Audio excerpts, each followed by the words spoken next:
Saudara-saudari di dalam Tuhan Yesus Kristus yang saya kasihi, selamat petang.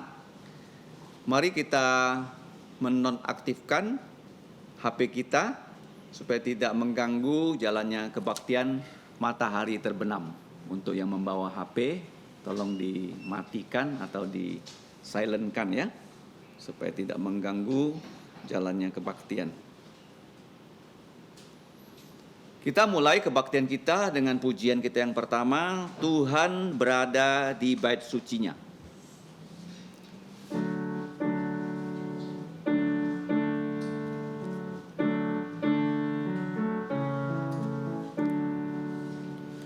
Tuhan berada di bait sucinya, semua orang di hadapan Tuhan sujudlah, berdiam diri, sembah sujud. Amin. Mari kita bersama-sama mendengarkan firman Tuhan. Tuhan adalah pengasih dan adil. Allah kita penyayang. Tuhan memelihara orang-orang sederhana. Aku sudah lemah tetapi diselamatkannya aku. Mari kita berdiri, kita memuji Tuhan dengan pujian nomor 26. Nomor 26. Nomor 26.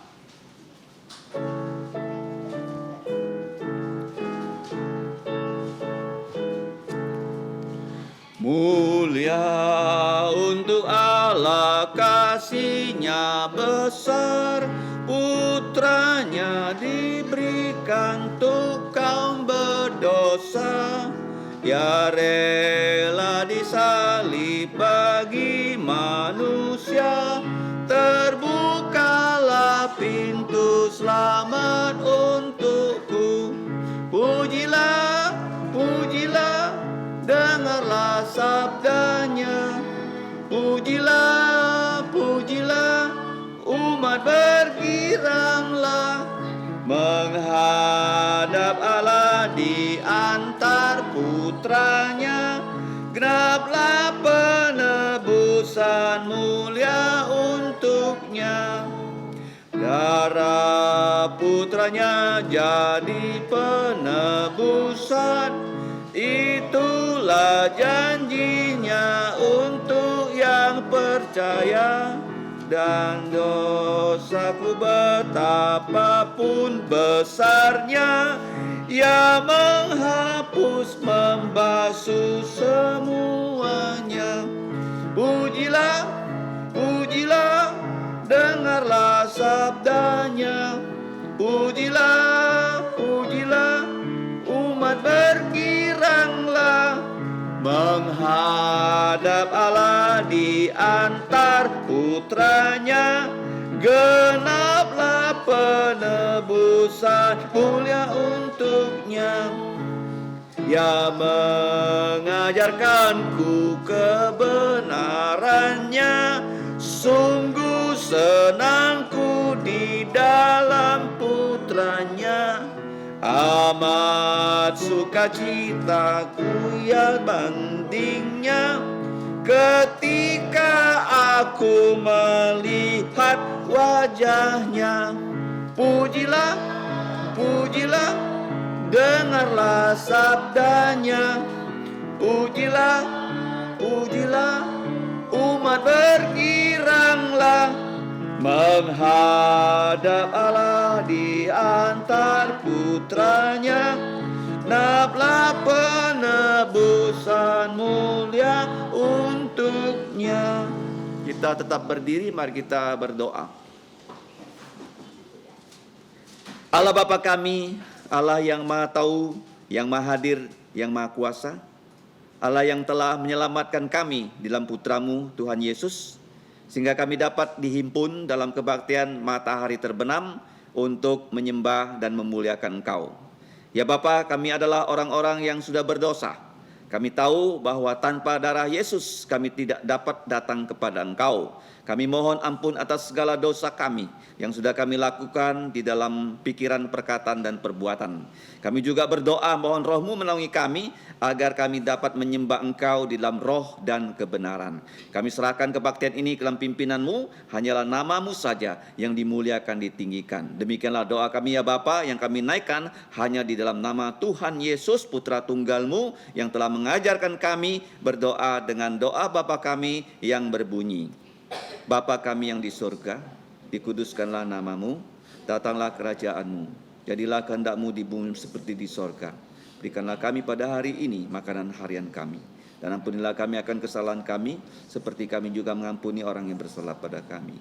Dan janganlah membawa kami ke dalam pencobaan, tetapi lepaskanlah kami dari yang jahat, karena Engkaulah yang punya kerajaan dan kuasa dan kemuliaan sampai selama-lamanya. Amin. Gloria Patria.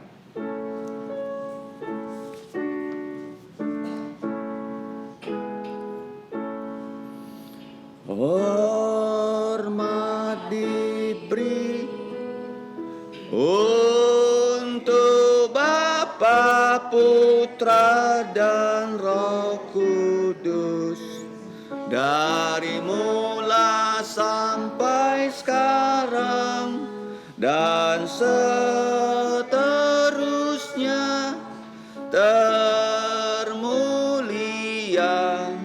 Amin. Amin. Silakan duduk. Selanjutnya mari kita membuka Alkitab dari Injil Markus pasal yang ke-8. Kita akan membaca dengan bertanggapan Injil Markus 8 ayat yang ke-14 sampai 21. Pengajaran Tuhan Yesus tentang ragi ya, orang Farisi dan ragi Herodes. Markus 8 ayat 14 sampai 21. Saya akan memulai, kemudian ditanggapi ayat 15, demikian seterusnya. 3 ayat yang terakhir dari 19 sampai 21 kita baca bersama-sama. Markus 8:14. Saya akan memulai, demikianlah bunyi firman Tuhan. Kemudian ternyata murid-murid Yesus lupa membawa roti. Hanya sebuah saja yang ada pada mereka dalam perahu. Lalu Yesus memperingatkan mereka, katanya, berjaga-jagalah dan awaslah terhadap ragi orang Farisi dan ragi Herodes. Maka mereka berpikir-pikir, dan seorang berkata kepada yang lain, itu dikatakannya karena kita tidak mempunyai roti. Dan ketika Yesus mengetahui apa yang mereka perbincangkan, ia berkata, mengapa kamu memperbincangkan soal tidak ada roti? Belum jugakah kamu faham dan mengerti? Telah degilkah jantungmu? Kamu mempunyai mata, tidakkah kamu melihat? Dan kamu mempunyai telinga, tidakkah kamu mendengar? Tidakkah kamu ingat lagi sama-sama? Pada waktu aku memecah-mecahkan 5 roti untuk 5.000 orang itu, berapa bakul penuh potongan-potongan roti kamu kumpulkan? Jawab mereka, 12 bakul. Dan pada waktu 7 roti untuk 4.000 orang itu, berapa bakul penuh potongan-potongan roti kamu kumpulkan? Jawab mereka, 7 bakul. Lalu katanya kepada mereka, masihkah kamu belum mengerti? Amin. Terpujilah nama Tuhan dan diberkatilah kita yang diberi kesempatan untuk membaca, bahkan mengingat dan juga melaksanakan dan mewartakan firman Tuhan. Selanjutnya mari kita kembali memuji Tuhan. Pujian kita berikutnya adalah 174. 174.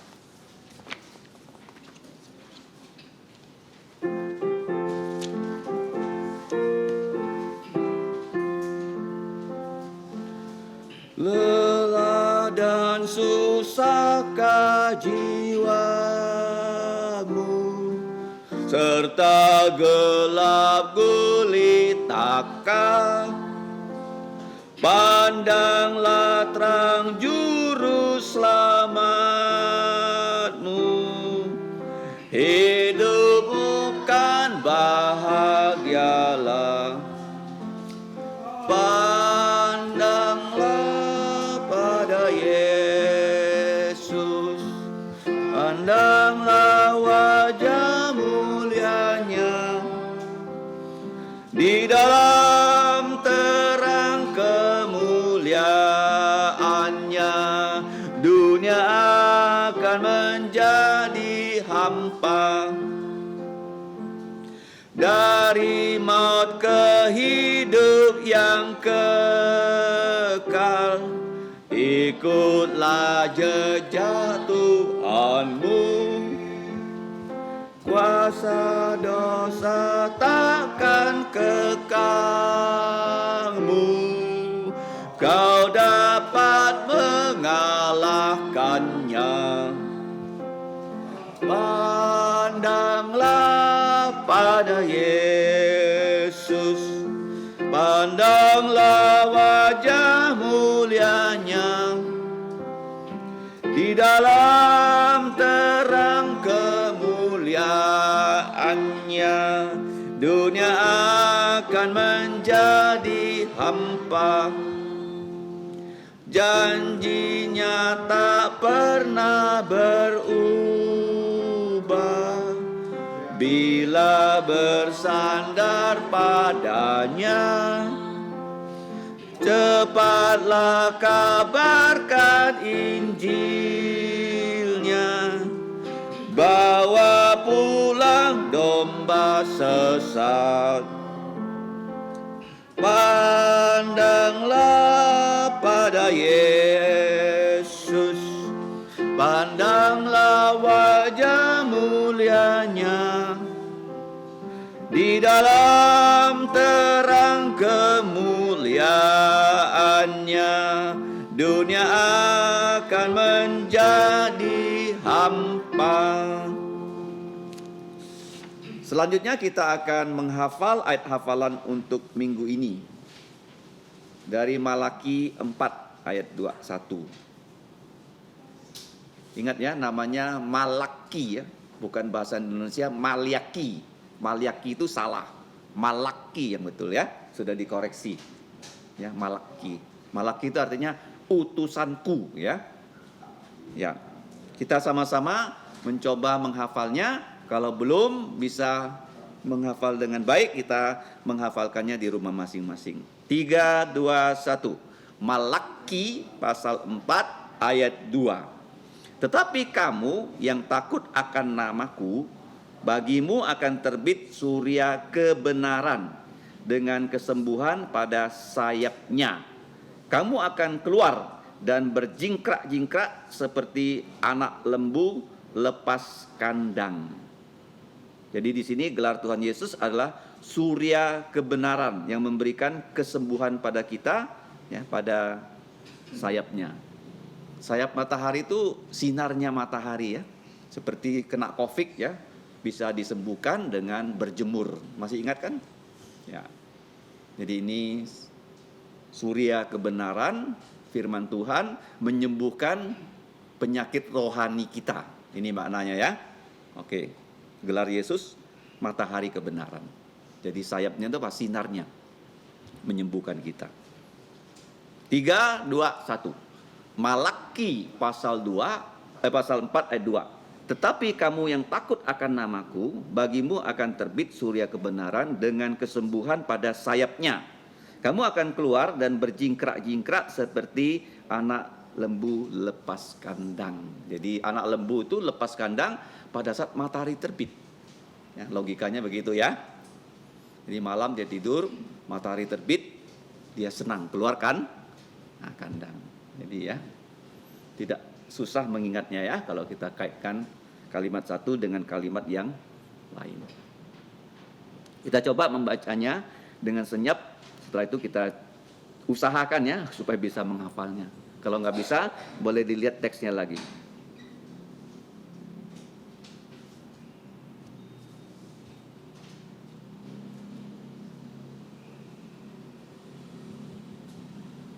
Siap? 3, 2, 1. Malaki pasal 4 ayat 2. Tetapi kamu yang takut akan namaku, untukmu akan terbit surya kebenaran, dengan kesembuhan pada sayapnya kamu akan keluar berjingkrak-jingkrak seperti anak lembu lepas kandang. Ya, ingat baik-baik ya. Kapan anak lembu lepas kandang? Pagi hari, matahari keluar ya. Jadi lihat matahari, kamu ingat Yesus adalah sumber kebenaran yang menyembuhkan penyakit rohani kita. Kita bawa pulang, kita hafal ya supaya betul-betul terhafalkan. Selanjutnya mohon disimak warta gereja ya. Warta gereja untuk minggu ini itu tidak ada yang baru pertama kali datang ya. Jadi kita berdoa untuk yang sudah lama tidak datang bisa datang kembali. Dan yang penting kita bisa mengajak teman kita untuk datang ya, berkebaktian. Tolong dilihat jadwal-jadwal tugas ya untuk minggu yang akan datang.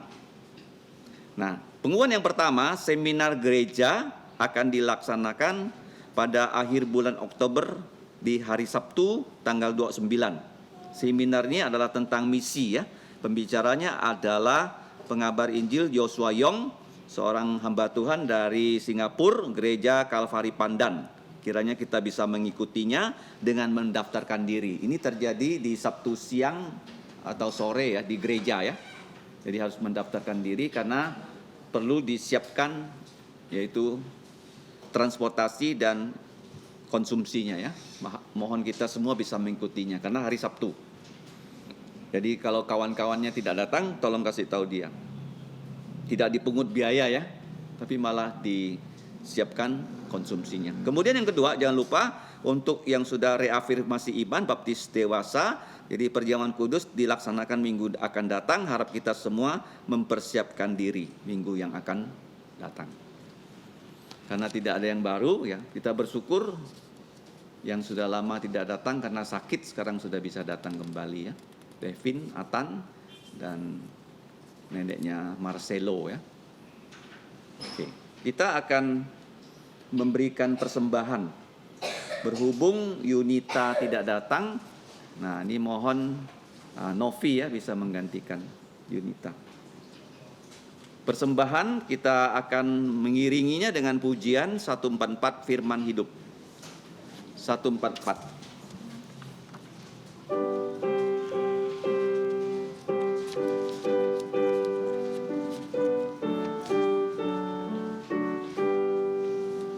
Firman kali semesta, ajaib firman hidup yang mengasuh makhluknya, ajaib firman hidup,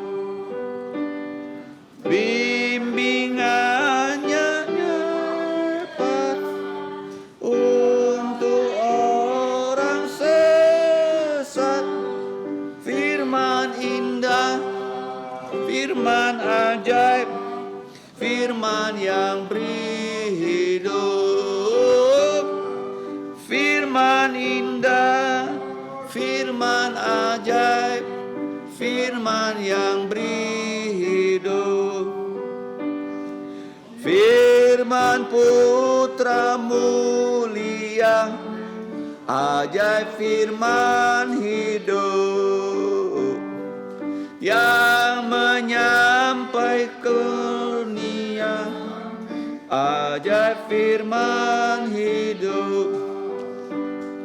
Oleh darah kudus dosamu ditebus,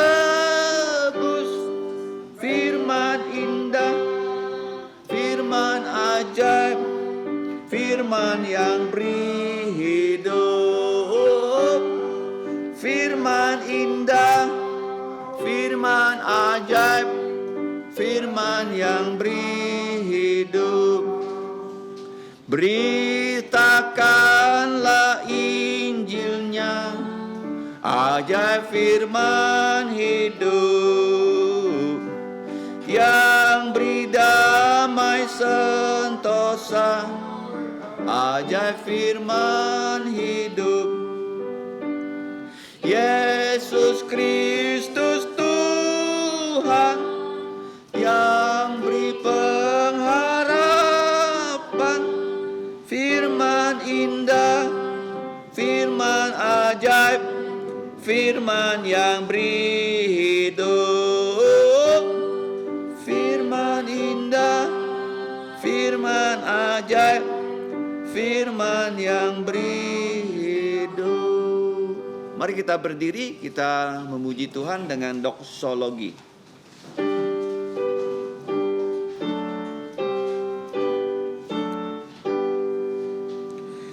Puji Allah sumber berkat, puji Dia semua ciptaannya,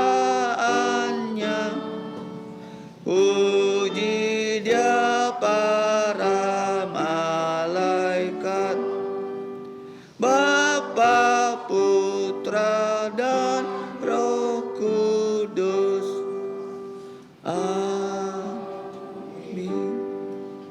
Mari kita berdoa. Allah Bapa kami yang bertahta di surga yang maha tinggi, kami berterima kasih dari bumi yang rendah ini, kami bisa memuji dan menyembah Engkau. Bahkan sekarang kami memuji menyembah Engkau melalui uang yang sesungguhnya Engkau berikan kepada kami.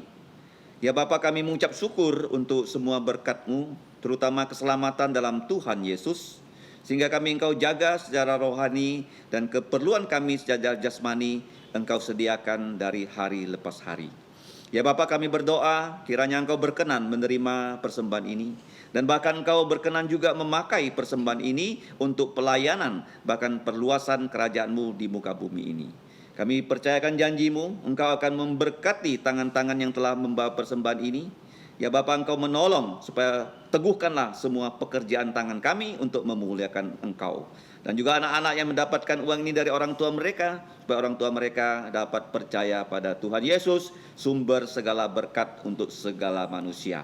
Bapa, tolonglah kami, bukan hanya kami membawa persembahan dalam bentuk uang, tapi kami mau datang kepada Engkau, menyerahkan hidup kami sebagai korban hidup yang Engkau pakai untuk melayani Engkau, mengabarkan Injil dan mendirikan gereja-Mu di muka bumi dan membawa orang percaya Yesus, terutama keluarga kami, supaya nama-Mu dimuliakan. Demikianlah doa kami ya Bapa, hanya dalam nama Tuhan Yesus kami mengucap syukur. Amin. Silakan duduk. Anak-anak silakan naik ke lantai atas ya. Untuk sekolah minggu tidak perlu turun ke bawah. Pelan-pelan supaya jangan jatuh. Kita akan mendengarkan firman Tuhan dengan judul khotbah, waspadalah terhadap ajaran palsu, yang akan disampaikan oleh pengabar Injil Zakaria Soehartono. Waktu dan tempat saya persilakan. Terima kasih. Saya mengucapkan selamat petang kepada saudara-saudari yang saya kasih dalam Tuhan Yesus Kristus. Kita bersyukur petang hari ini kita datang ke rumah Tuhan dan kita bisa belajar firman Tuhan. Mari kita buka bersama Injil Markus pasal 8 yang sudah kita baca di ayat 14 sampai 21. Sebelum kita masuk dalam pembelajaran firman Tuhan ini, mari kita satu dalam doa. Tuhan Allah Bapa kami yang bertata kekal di atas kerajaan surga, kami datang lagi dengan rasa syukur karena Engkau telah membawa kami untuk memuji dan menyembah-Mu. Bahkan saat ini kami diberikan kesempatan untuk belajar firman-Mu. Kami memohon Engkau yang menolong kami sehingga firman yang akan kami pelajari bersama kami bisa mengerti dan kami bisa bawa pulang dan kami bisa lakukan di dalam hidup kami. Kiranya Engkau juga berikan kemampuan kepada kami yang terbatas ini sehingga firman-Mu yang tidak terbatas ini bisa kami pahami dengan sungguh-sungguh dan kami bisa tekati untuk kami lakukan. Dan kiranya Engkau juga memberkati dan menolong hamba-Mu yang terbatas ini sehingga diberikan kemampuan dan kuasa dan pertolongan Roh Kudus untuk menyampaikan apa yang Engkau mau kami lakukan di dalam hidup kami. Kami berdoa dan bersyukur hanya di dalam nama Tuhan Yesus Kristus. Amin. Hari ini saya akan membawa sebuah tema, yaitu waspadalah terhadap ajaran palsu atau ajaran jahat. Nah, kita sudah belajar ya minggu-minggu lalu bahwa Tuhan Yesus telah memberi makan 4.000 kepala keluarga. Jadi ada 4.000, dan di situ Tuhan Yesus hanya menggunakan 7 potong roti dan beberapa ikan kecil. Dan minggu lalu kita juga belajar bahwa bagaimana setelah hal itu terjadi, Yesus dihadapkan oleh orang Farisi dan Saduki. Dan mereka meminta tanda kepada Tuhan Yesus. Tidak cukupkah tanda bahwa ribuan orang makan hanya dengan 7 roti kecil? Tidak cukupkah? Jadi mereka tetap ingin meminta tanda dari surga. Sesuatu yang tanda turun dari surga dan baru mereka bisa percaya. Dan kita sudah belajar bahwa minggu lalu bahwa pada angkatan ini tidak akan diberikan tanda lain selain tanda Nabi Yunus. Dan kita sudah pelajari minggu lalu. Nah, yang akan kita pelajari hari ini ada kisah selanjutnya setelah kejadian itu. Dan ini masih ada hubungan lagi dengan bagaimana Tuhan Yesus memberi makan 4.000 orang. Dan semuanya itu akan terus berhubungan sampai kita bisa mengerti apa maksud dari kejadian itu. Di sini dikatakan kemudian ternyata murid-murid Yesus lupa membawa roti, hanya sebuah saja atau sepotong roti saja yang ada pada mereka di dalam perahu. Nah, ini menarik ya, bahwa kitab Markus kasih tahu bahwa mereka bukan lupa sama sekali bawa roti, mereka punya roti tapi hanya satu. Dan Tuhan Yesus lalu memperingatkan mereka, berjaga-jagalah dan awas terhadap ragi orang Farisi dan ragi Herodes. Ini sangat menarik, kenapa? Karena mereka lagi ngomongin roti loh. Lagi mereka memikirkan sebuah roti. Dan Tuhan Yesus malah ngomongin soal ragi. Sebenarnya ragi dan roti ada hubungannya ya.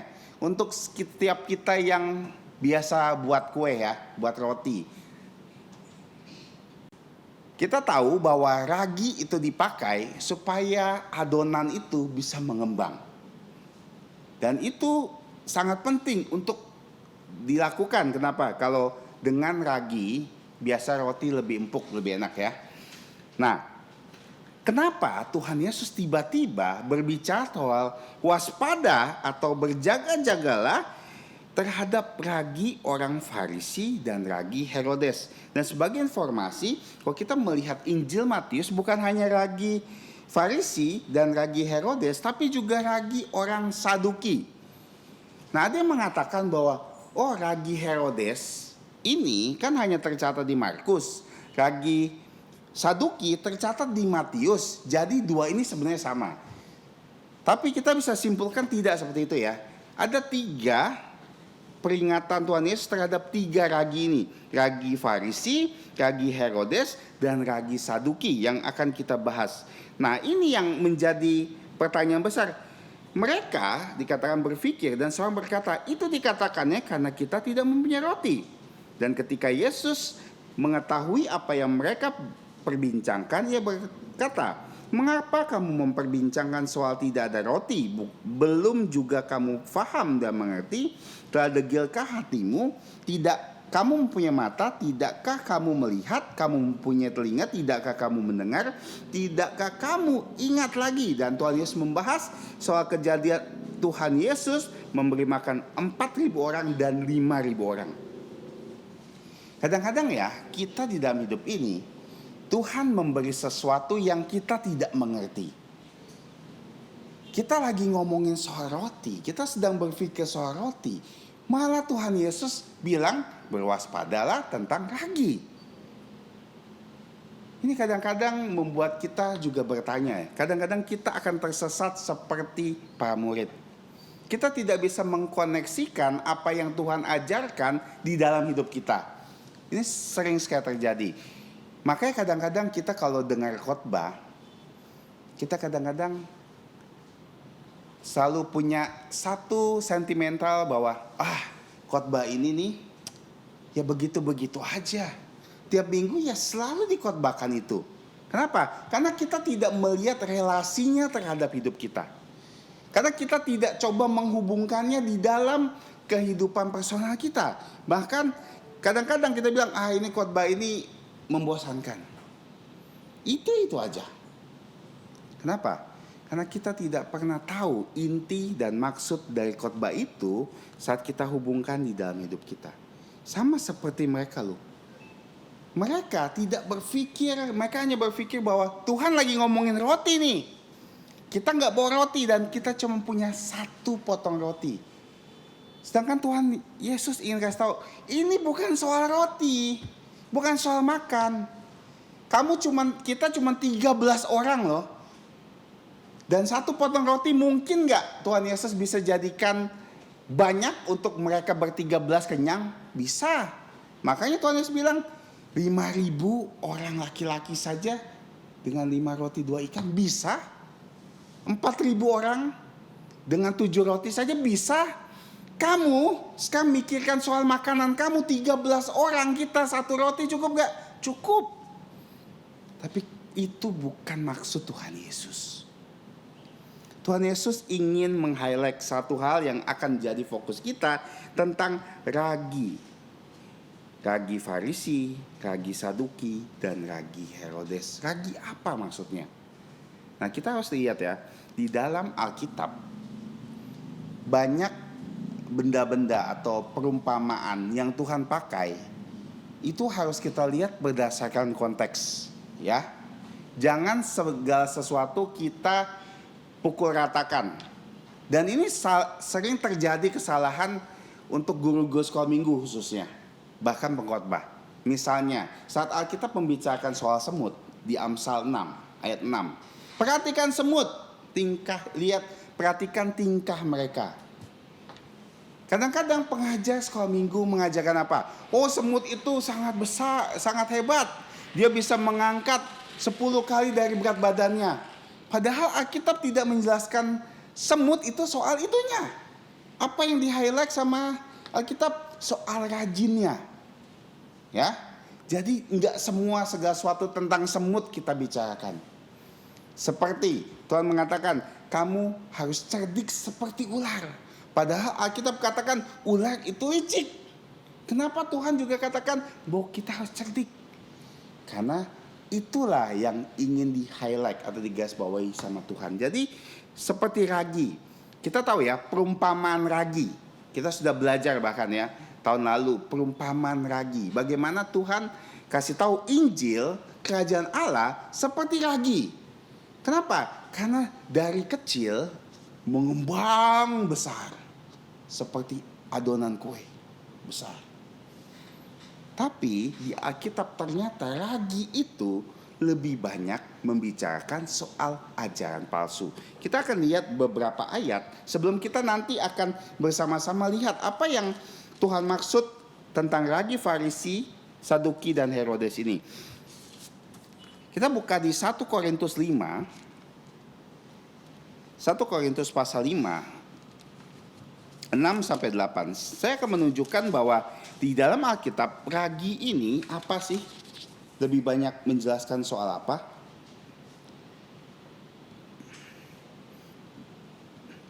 1 Korintus 5 6 sampai 8. Saya akan bacakan, tolong diperhatikan.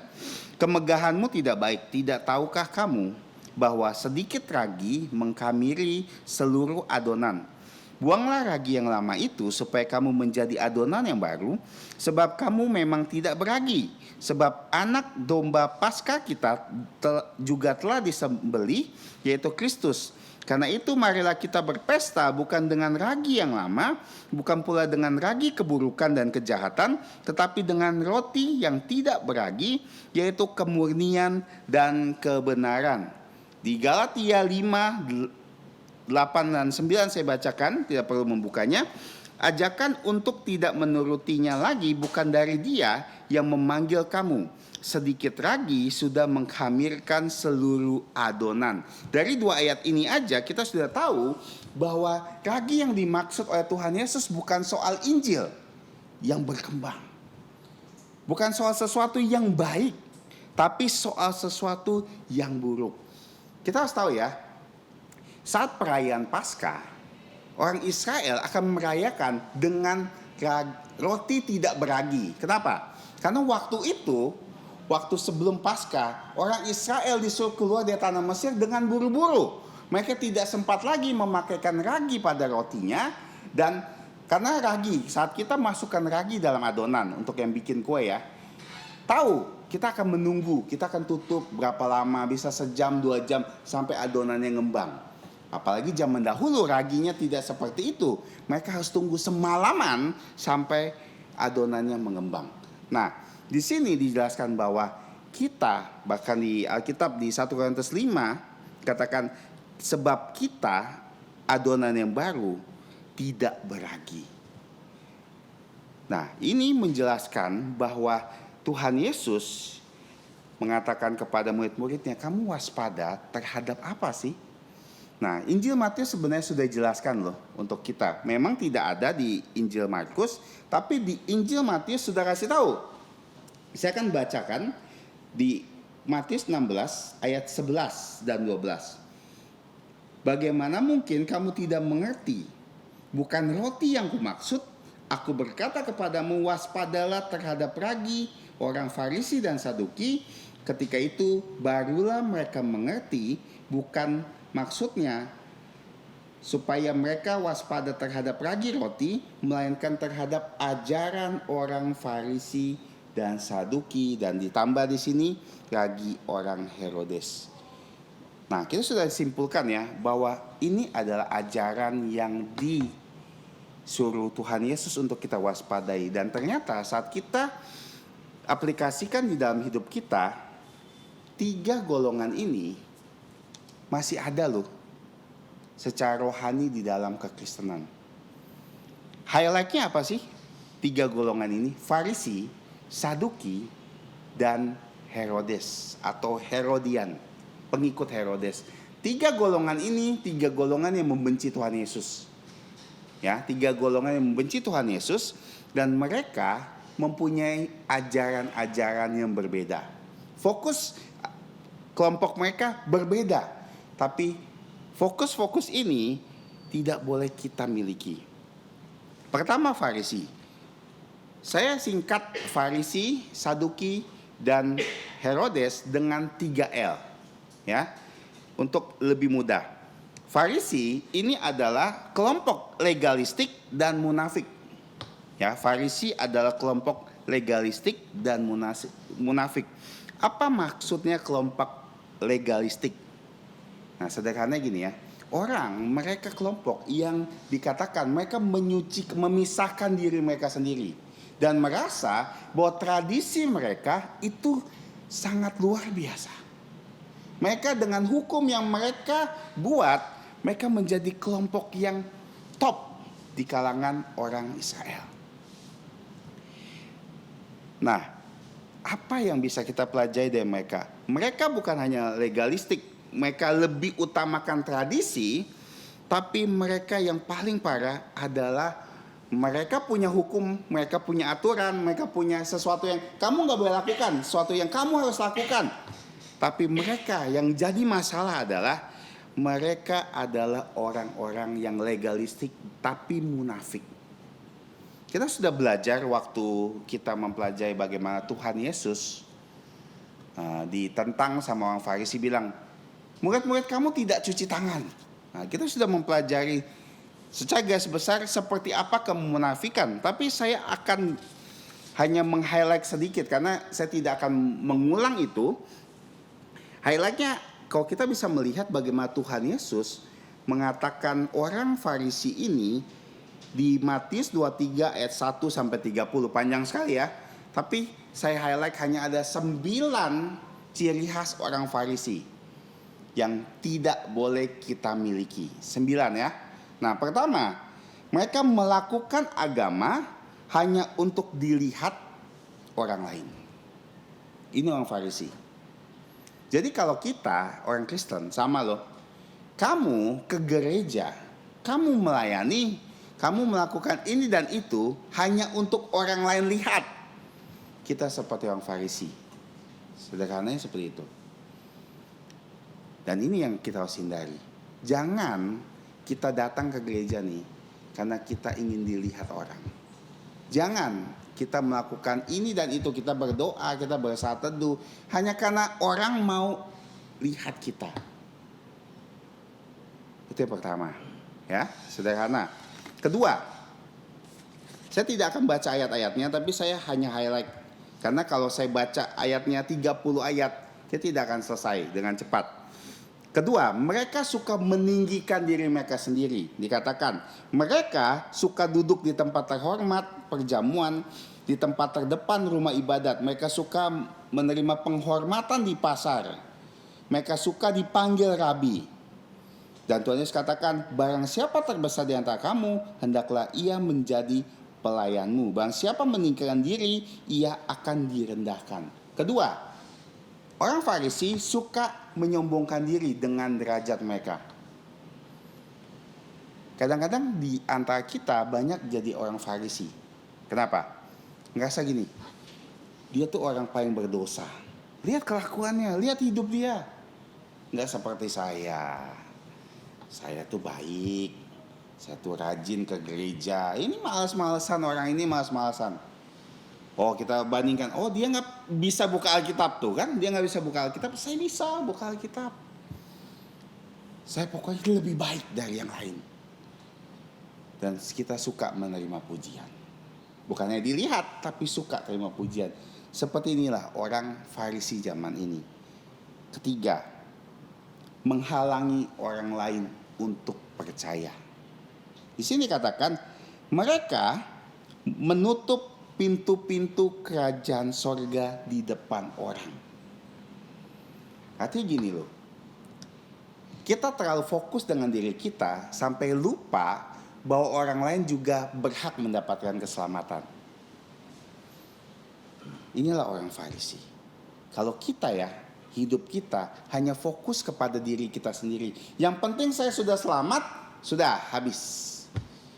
Orang lain selamat nggak selamat, nggak peduli. Dan ini ciri khas orang Farisi loh ternyata. Menghalangi orang untuk percaya. Keempat, mengelabui orang dengan doa tidak sesuai perbuatan. Di sini katakan, sebab kamu menelan rumah janda-janda sedangkan kamu mengelabui mata orang dengan doa yang panjang-panjang. Orang paling rohani yang ada di dunia ini, kita jadi orang paling rohani, tapi kita tidak mau melakukan sesuatu untuk orang lain. Contohnya gini ya, ini banyak terjadi loh. Misalnya orang lain sedang susah ya, kita bilang, oh saya akan berdoa buat kamu. Itu aja yang kita bisa lakukan. Ya, bagus, kita berdoa untuk dia. Tapi kita melakukannya seakan-akan kita rohani loh. Kamu ada susah, saya akan doakan kamu. Tapi itu cuma alasan kita supaya kita nggak nolong dia. Ini banyak loh orang Kristen seperti ini loh. Banyak sekali. Kita bilang, ya saya akan dukung dalam doa. Padahal kita cuma kasih tahu, kali ini saya nggak bisa bantu kamu. Nah, cuman kita bilang, saya akan doakan kamu, tenang saja. Ini orang Kristen banyak seperti ini. Misalnya ada orang lagi butuh uang, dia, saya lagi butuh uang sekali nih, ada orang sakit di rumah saya butuh uang. Dia kasih tahu ke kita punya uang, tapi kita nggak mau bantu. Cuman kita bilang, saya doakan ya semoga Tuhan tolong kamu, ada orang yang berbeban untuk nolong kamu. Orang Farisi ternyata seperti ini, dan kadang-kadang di antara kita juga seperti ini. Kelima, menjebak orang lain lebih jahat darinya. Wah, parah ya. Dikatakan, sebab kamu mengarungi lautan, menjelajah daratan untuk menobatkan satu orang untuk jadi pengikut agamamu. Sesudah ia bertobat, kamu menjadikan dia neraka, 2 kali lebih jahat dari kamu. Kita mencetak orang, maksudnya kita didik orang untuk percaya dengan apa yang kita lakukan, tapi membuat mereka menjadi jahat. Ini yang dilakukan oleh orang Farisi. Bisa gak kita jadi orang seperti ini? Bisa, sangat bisa. Gimana caranya kita jebak orang supaya lebih jahat?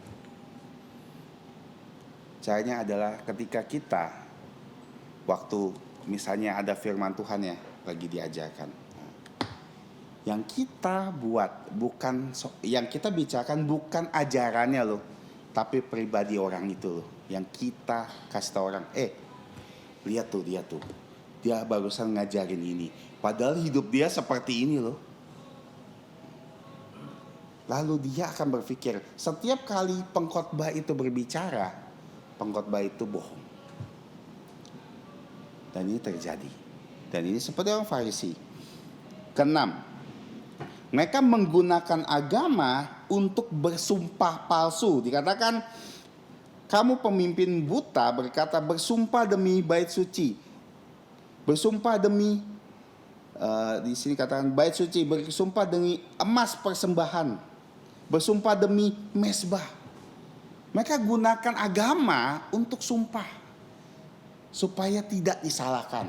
Dan ini kadang-kadang seperti kita. Kalau kita melakukan kesalahan ya, orang nggak terima kita alasan kita bilang sumpah demi Tuhan saya nggak lakukan itu. Nah, kita bawa-bawa agama, kita bawa-bawa Tuhan di dalam sumpah kita seperti orang Farisi. Ketujuh, belas kasihan, kesetiaan, keadilan nggak ada. Mereka suruh orang persembahan loh, dikatakan kamu enggak, di sini katakan mereka mempersembahkan perpuluhan, selasi, adas manis, jintan, tapi dikatakan tidak ada belas kasihan. Mereka bisa bilang, oh saya banyak persembahan ini dan itu, saya banyak melakukan ini dan itu buat gereja, tapi nggak punya belas kasihan di dalam hidupnya. Ini seperti orang Farisi. 8. Bersih dan cantik di luar, najis busuk di dalam. Ini adalah highlight orang munafik ya. Tuhan Yesus bilang seperti piring dan cawan yang dibersihkan luarnya, tapi di dalamnya enggak. Intinya seperti gelas ya, gelas yang kamu bersihkan, kamu cuci cuma di luarnya, tapi di dalamnya masih kotor. Seperti itu orang Farisi. Dan dikatakan seperti kuburan nisan nih, yang putih bagus, tapi di dalamnya tengkorak. Itulah orang Farisi. Dan inilah ciri khas yang paling penting dari orang Farisi. Hidup kita nih, yang kita keluarkan kepada orang lain, yang baik-baik. Kita merasa kita orang paling sempurna di gereja loh. Gimana bisa tahu kita paling sempurna di gereja? Ketika kelemahan orang lain selalu kita bahas. Itulah orang paling sempurna di gereja. Kita merasa, oh orang ini melakukan ini, orang itu melakukan itu. Kita ngerasa kita paling bagus. Ini ciri khas siapa? Orang Farisi. Dan yang terakhir, mereka telah membunuh para nabi. Dan ini fokusnya sebenarnya tentang penolakan Injil. Mereka menolak Injil. Nah, dari 9 ini, saya harap kita waspada. Karena sebenarnya ada di dalam diri kita loh. Dan punya kecenderungan kita punya seperti ini. Yang Farisi, ragi Farisi. Kalau Farisi itu legalistik, Saduki itu logika. Logika yang mengabaikan kuasa Allah. Kalau kita melihat di Matius 22, datanglah beberapa orang Saduki yang berpendapat bahwa tidak ada kebangkitan. Dan Yesus menjawab di ayat 29, kamu sesat sebab kamu tidak mengerti kitab suci maupun kuasa Allah. Orang Saduki adalah orang-orang yang tidak percaya akan kebangkitan, tidak percaya akan mujizat, tidak percaya akan malaikat. Mereka percaya kepada 5 kitab Musa dan mereka tidak percaya yang lain. Mereka tidak percaya bahwa air laut bisa terbelah. Mereka tidak percaya. Mereka tidak percaya bahwa Allah mengirimkan malaikat untuk manusia sebelum Sodom dan Gomora dihancurkan. Mereka tidak percaya. Mereka bicarakan soal logika. Mereka menentang dan mengabaikan kuasa Allah. Dan ini yang harus diwaspadai. Kenapa? Ketika kita di dalam hidup kita ngandalin pikiran kita untuk semua masalah hidup kita. Itu sebenarnya adalah seperti orang Saduki. Kita kalau ada masalah, otomatis kita yang mikir ini dulu. Logika. Gimana saya menyelesaikan masalah ini ya? Kita coba cari cara dengan pikiran kita. Tapi kita lupa. Ketika kita ada masalah, seharusnya yang kita lakukan pertama itu berdoa loh. Tapi kita kadang-kadang salah. Ketika masalah datang, kita bukan doa dulu. Kita pikir dulu. Baru setelah rampung dan kita sudah punya planning, baru kita doakan. Padahal kita udah tahu, saya mau lakukan ini dan itu. Itu bukan meminta hikmat Tuhan, itu salah. Kadang-kadang kita bilang, Tuhan memimpin saya supaya menemukan ini. Padahal kita sudah pikirkan dulu, bukan Tuhan pimpin kita. Yang betul adalah kita doakan dulu. Apapun itu masalah kita mau hal-hal kecil, hal-hal besar, kita doakan. Walaupun kita tidak selalu dalam masalah kita duduk langsung doa tutup mata. Kadang-kadang di dalam banyak situasi kita bisa berdoa di dalam hati kita. Misalnya kita tiba-tiba mengalami kecelakaan dan tiba-tiba kita nabrak seseorang. Kita nggak mungkin loh waktu itu kita tidak nolongin orang kan. Ya tiba-tiba misalnya kita nabrak orang kan. Kita bangun terus kita duduk berdoa gitu. Nggak mungkin. Kita nggak mungkin lakukan itu. Bukan itu maksud saya. Yang saya maksudkan adalah ketika masalah apapun, doakan dulu. Jangan ambil tindakan apapun sebelum kita berdoa. Bahkan hal-hal sederhana. Terutama hal-hal yang sangat signifikan. Itu orang Saduki. Yang terakhir adalah Herodes atau Herodian. Mereka ini ada kelompok yang mendukung Herodes. Dan ciri khas mereka L-nya apa? Licik berpolitik. Mereka ini kaum-kaum yang punya kuasa. Mereka dekat dengan Herodes. Jadi mereka memanfaatkan kuasa di dalam segala sesuatunya. Dan intinya ada mereka licik. Kenapa licik? Orang yang berpolitik, kita tidak bilang orang Kristen gak boleh terjun ke dunia politik. Cuman politik kadang-kadang ada di dalam gereja. Politik ada di dalam iman Kristen. Ketika apa? Tahu gak orang berpolitik itu seperti apa liciknya? Ketika seseorang menguntungkan kita akan dekat dengan dia. Tapi kalau orang itu tidak menguntungkan kita lagi, kita akan jauhin dia. Maka di dunia politik aja hari ini bisa jadi lawan loh, besok bisa jadi kawan loh. Itu politik. Selama itu menguntungkan kita akan dekat dengan orang. Selama itu menguntungkan kita, orang itu akan melakukan sesuatu untuk hal itu. Itu adalah orang licik berpolitik. Seperti orang Herodes. Kalau di dalam Matius 22:16, mereka bisa bersama-sama dengan orang Farisi loh. Dan menanyakan soal pajak. Apakah kamu membayar pajak? Tuhan Yesus, apakah kamu dan murid-murid kamu membayar pajak? Herodes, Herodian. Mereka tuh saling benci loh. Saduki, Farisi dengan Herodes, Herodian nih. Mereka 3 kelompok saling benci loh mereka loh. Tapi terutama Herodian, begitu tahu bahwa Tuhan Yesus tidak menguntungkan mereka kerjasama dengan yang lain untuk membunuh Tuhan Yesus. Dan ini adalah orang-orang Herodian. Dan kita bisa jadi orang seperti ini loh. Seperti apa? Orang Kristen yang mau ambil keuntungan dari orang lain. Ketika orang itu menguntungkan kita mau dekat sama dia. Ketika orang itu tidak menguntungkan kita, tidak mau. Ketika pelayanan ini menguntungkan kita, kita mau melakukannya. Ketika pelayanan ini merugikan kita, kita tidak mau. Ketika hal ini menguntungkan kita, kita lakukan. Ketika hal ini tidak menguntungkan kita, tidak kita melakukan. Ini seperti orang Herodes.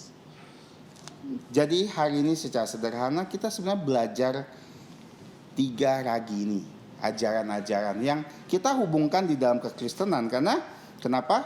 Karena setiap pengajaran harus ada aplikasi, dan penerapannya sangat sederhana. Bahwa Farisi itu legalistik, Saduki itu logika, Herodian itu licik, 3L. Dan kita Farisi kita tahu bahwa mereka melakukan agama untuk dilihat.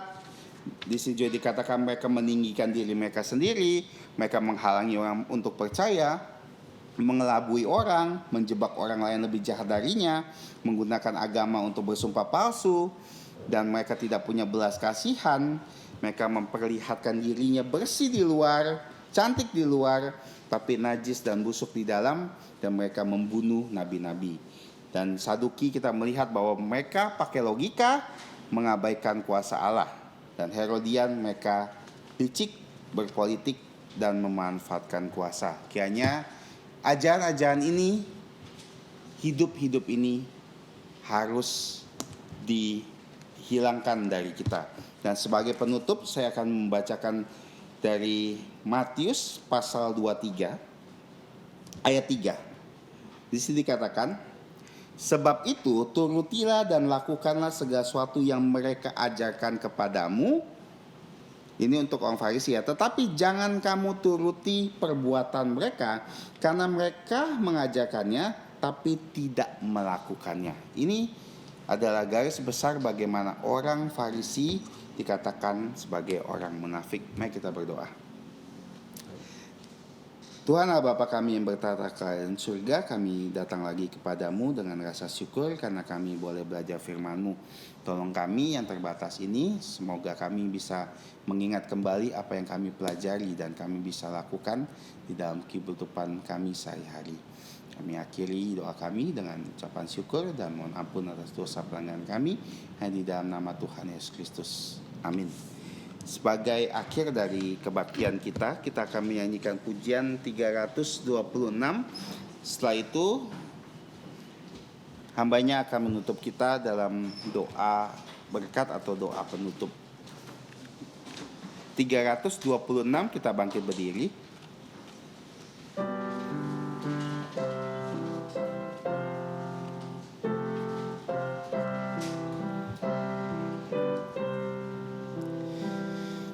Di dalam dunia yang penuh liku, banyak yang keluh kesah. Bawa terangnya ke tempat gelap itu, yang susah dihiburkan. Jadikan aku saluran berkat dan pemancar kasih Kristus.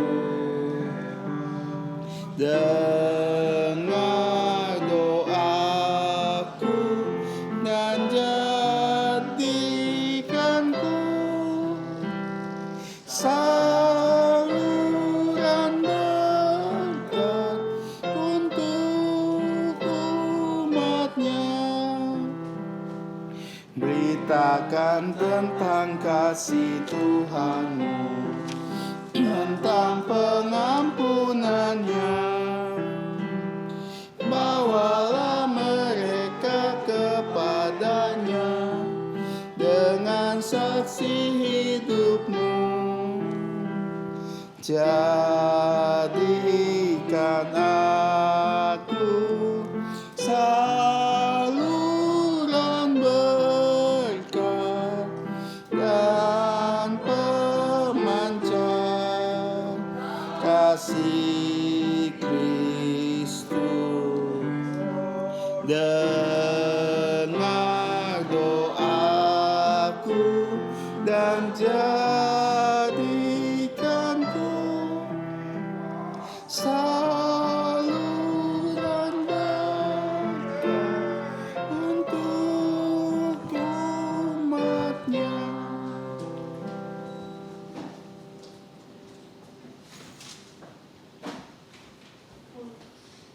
Mari kita berdoa. Allah Bapa kami yang telah menciptakan kami, menyelamatkan kami, bahkan menghimpun kami di dalam rumah-Mu untuk kebaktian matahari terbenam. Ya Bapa, kami mengucap terima kasih untuk penyertaan-Mu dalam kebaktian kami dari awal sampai akhir. Ya Bapa, sekarang kami akan pulang ke rumah kami masing-masing. Kiranya Engkau menolong semua kami, baik yang masih kecil sampai yang usia lanjut. Kiranya kami sungguh-sungguh bisa menjadi murid Yesus yang baik dalam segala penugasan yang Engkau berikan pada kami. Ya Bapa, tolonglah kami supaya kami terbebas dari ragi orang Farisi, ragi orang Saduki, bahkan ragi dari Raja Herodes. Kiranya kami hanya memiliki yaitu ragi dari Tuhan Yesus Kristus yang menjadi semua pengajaran yang kami mau tekuni dan pelajari dan kami laksanakan dalam hidup kami sehari-hari. Kami percaya Bapa, Engkau akan melindungi kami dengan firman-Mu dan penyertaan Roh Kudus sehingga nama-Mu yang dimuliakan. Demikianlah ya Bapa, doa kami hanya dalam nama Tuhan Yesus. Amin. Amin. Amin. Amin. Amin. Silakan duduk, doa teduh.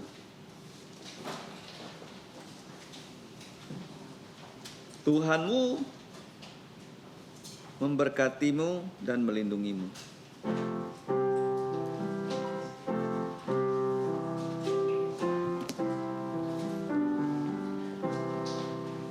Tuhan